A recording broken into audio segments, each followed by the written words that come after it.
In Munich in the 1830s, there was a heated hall where the dead were laid out on zinc trays and left to rot. It was decorated. There were flowers and lamps and long windows. And around the finger of every corpse in the room, there was a loop of string. Each string ran up to the ceiling, across the hall, and down to a bell. A watchman sat awake all night in the next room, listening. This was not a superstition, and it was not a joke. It was a municipal building, staffed and funded, and the reason it existed is that nobody in it could reliably tell whether the people on those trays were dead. That sounds impossible now. It was not. For most of medical history, there was no test for death that could be trusted. A pulse can be too faint to find. Breath can be too shallow to fog a mirror. Cold, drowning, opium, a deep faint. Any of them can produce a body that a careful doctor will call dead.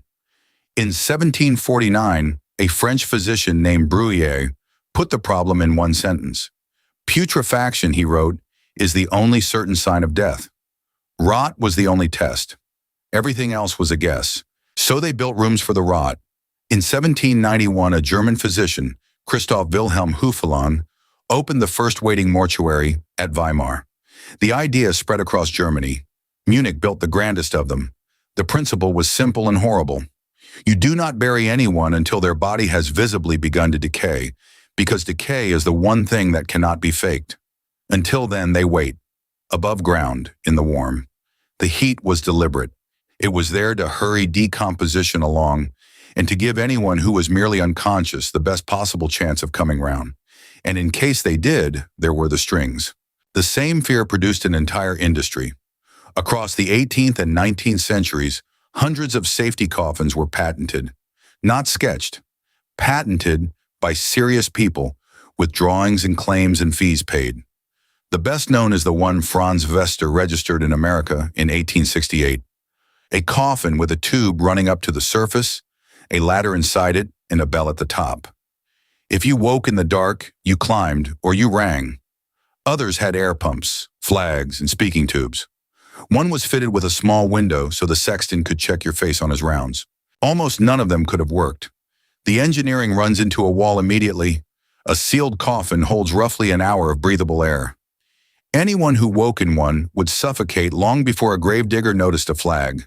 And a coffin that is not sealed, one with a tube open to the air, has the opposite problem. It lets the gas out. Because a body does not lie still while it decomposes. It swells. It shifts. Limbs move as the tissue gives way, and gas forces its way out of the chest. Which means that in the waiting mortuaries, the bells rang. They rang often.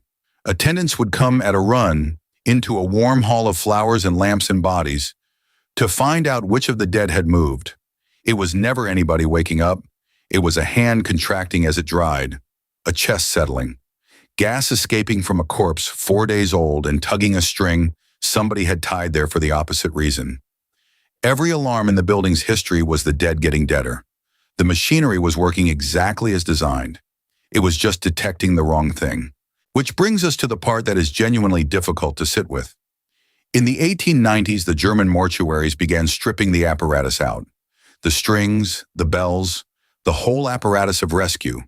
Not because the fear had passed, but because in 100 years of operation, across all of those halls, no apparently dead person had ever come to life inside one.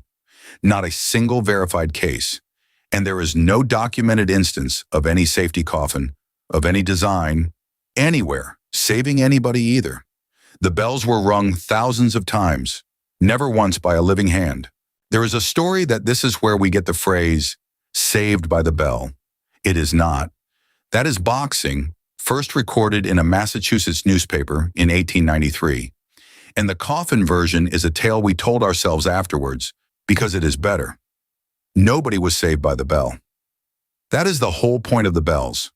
What Munich built was not a rescue system.